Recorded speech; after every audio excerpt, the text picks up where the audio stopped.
Vaikystėje sūnus dažnai sirgo, todėl grįžti dirbti į Vilnių negalėjome.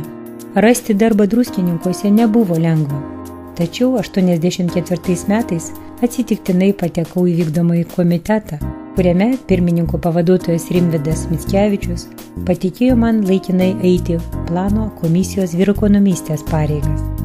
Šis laikotarpis man tapo tikrų išbandymų, neturėjau pakankamai žinių ir įgūdžių, labai bijojau nuvilti savo vadovus. Man daug padėjo geranoriški bendradarbiai Alma Rastenienė, Onutė Jaunienė, Onutė Slipkauskienė. Joms visada liksiu dėkinga. Rimvydas Mickevičius buvo ir vis dar yra mano dabartinės veiklos pirmasis mokytojas. Be galo vertinu ir gerbiu šį žmogų.